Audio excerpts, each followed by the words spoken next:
When you hear people talk about programs like Arkansas or Tennessee or Ole Miss or Nebraska, the general feeling is those programs are what they are, and in today's game, they can never, ever get back to being powerhouses. Like it's over, and the fans should just accept that 8 or 9 wins is the best you're ever going to get to. That's your new ceiling. Am I an idiot when I have the opinion that if you hire the right guy, you can transform a program back? I think these programs need to be separated.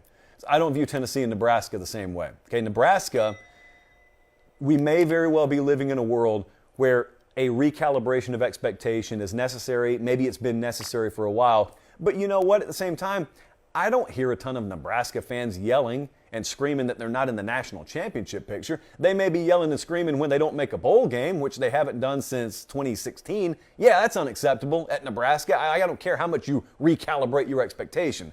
Nebraska should be everything Iowa is. There's nothing that you should be accomplishing at Iowa or Iowa State that you can't accomplish at Nebraska. That should be the baseline, okay? And if Iowa's doing it perennially, if Iowa State is at that level right now, then I can look in the mirror at Nebraska and I can say, you know what? It's not a Nebraska problem, or it's not a college football structure problem. Maybe it is a Nebraska problem. Having said that, now when we go a step further, back to Chris's question, and someone walks in the room and says, you know what, Nebraska cannot be a perennial national title contender anymore.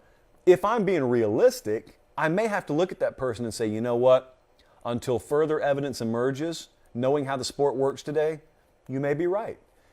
Therein lies the need for the recalibration of expectation. Because if I'm a Nebraska fan and I view my ceiling, let's say, since that was the terminology used, as 8 or 9 wins, if I view that as the true north, and then we get there, guess how I feel? I feel great. I feel like extending Scott Frost, if he so happens to be the person to get me there, and I feel like investing in the return that I'm getting further, because that's realistic. It would be unrealistic to hold Nebraska to a standard that there is no evidence right now that they could compete for. So that's Nebraska. But then we go into a different list of questions there with more teams. Ole Miss, I don't even think fits here. Like Chris asked about an 8 or 9 win ceiling. Ole Miss, like 10 minutes ago, they won double-digit games and went to a New Year's 6 game. So I think we can push them to the side. Like Ole Miss is there. Ole Miss, in fact, this year, my excitement for Lane Kiffin is, number one, that he's still there, because that was up in the air for a little while. And number two, you got to be excited that not only is he there, there's no Dan Mullen feel. It's not like Mullen, when he tried to get out, didn't get out, came back, and there were 4 flat tires on the program. And for all intents and purposes, last year was a throwaway season. Lane Kiffin came back, or didn't go anywhere, rather, and then they dominated the portal, one of the best portal classes in the country. They got Jackson Dart, and he's competing with Luke Altmaier right now. Like, Ole Miss figures to be right there in the thick of it again this year. If Ole Miss was not in the SEC West, Ole Miss would be considered a dark horse playoff candidate in any other conference. That includes the Big Ten. If I parked them in any other conference and kept everything about the team the same, but they didn't have to face Bama, A&M, LSU, Auburn, Arkansas, whoever in the world they play from the East, you would consider them a dark horse playoff contender. But no one does, because your brain understands what being in the SEC West means if you're not Alabama. But having said that, yes, Ole Miss can compete. They just did accomplish more than 8 or 9 wins. But then the next 2 programs were Arkansas and Tennessee. You know what? Let me touch on Arkansas first. Arkansas, we've talked a lot about here for obvious reasons. I don't think I need to state them. For obvious reasons, though, we've talked about Arkansas a lot. We have some fun with it, but I'm dead serious when I say I think a lot's changing in Arkansas. I think there's a dynamic in play for Arkansas that hasn't been there since they've been in the Southeastern Conference, which goes back to the early 90s, I think is when they came over here. Arkansas has always had a place in the pecking order of the SEC ever since they came into this conference. And it was always a rung or 2 below fill in the blank. Maybe it's LSU on top at the time, or Florida, or Alabama for an extended period of time, LSU, Georgia. Those programs have all shown Tier 1 capability in the SEC. Arkansas hasn't, at least not for a sustained period of time. You could have a flash season, a pop season, but they could never do it 4 or 5 consecutive years. They're not going to be in Atlanta 3 out of 5 years. That's not going to happen, or at least that's what history tells us. I genuinely think there's a dynamic shift going on at Arkansas. This is why we spent so much time talking about it the other night. The only way you can change that is if you're not a Tier 3 or a Tier 2 program. When you're a Tier 1 program, the way you get there is by being a program that doesn't have to take a back seat, whether it be in recruiting. You don't have to wait to see if a kid gets an offer from someone else, and if he doesn't get it from them, okay, then I'll come play for you. You have to have all the players in the room. Alabama has to put an offer on the kid's table. Ohio State and Clemson have to put offers on the kid's table, and then he looks at you and says, you know what, I want to play for you anyway. Ditto for the transfer portal. Ditto for coaching. You have to have options, and then people with options have to continue to choose you. That is what is starting to happen at Arkansas, and that's why when I look at them from this point moving forward, I believe they'll be capable of doing things that they were not capable of doing to this point because the dynamics are changing. So that's my take on Arkansas. But what about Tennessee? Because this is one that I have to readjust myself in my chair for here. So this is one that we've talked about I don't know how many times since I got here. Director Colin is a Tennessee guy. So he and I talk about this all the time off the air, which is me just talking to a wall. So I guess the best way for me to ask this, for the people who don't believe Tennessee's capable of competing for a national championship anymore, is what does a program like Clemson possess that Tennessee does not possess? You could say, well, they've got an easier schedule, so therefore they've got theoretically a more workable path. Zoom it out further than that.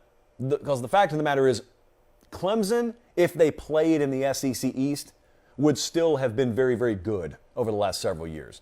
The caliber of team that Dabo put together over the last, since 2014, 15, whenever that was, they started that national title run, those teams would have still been there if they were in Knoxville, Tennessee. My question is, what do they possess there that Tennessee doesn't?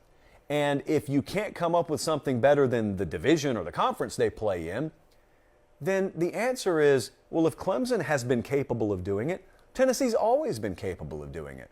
The answer is right in front of your face. They haven't hired the right coaches.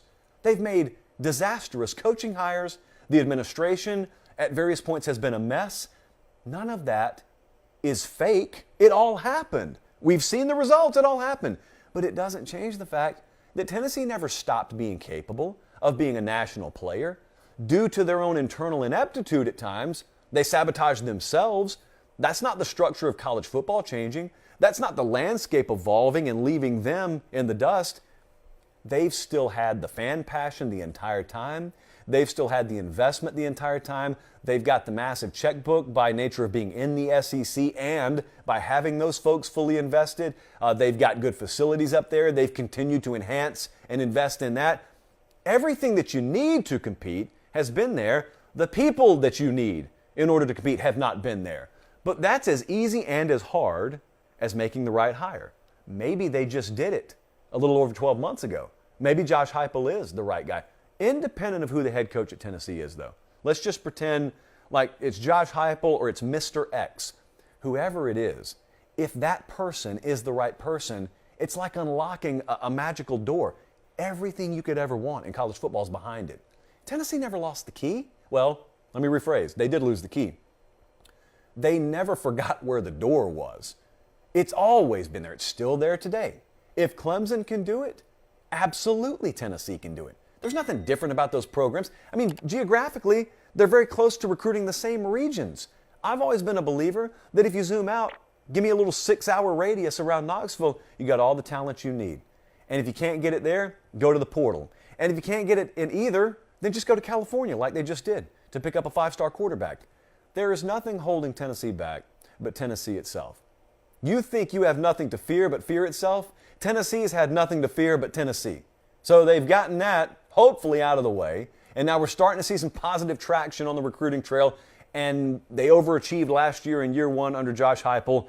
So fingers crossed. I think I've told this story before, but my first day at 24/7, I got here and someone, we'll call him Luke Stampini. He was sitting next to me, and we were talking about the next LSU, because 2019 LSU had just sent traffic on that team site through the roof. And I said, oh, it's Tennessee. Like Tennessee, they're just waiting to explode. And he agreed, and I still think that today. Like Tennessee could go back to being a major regional to national brand.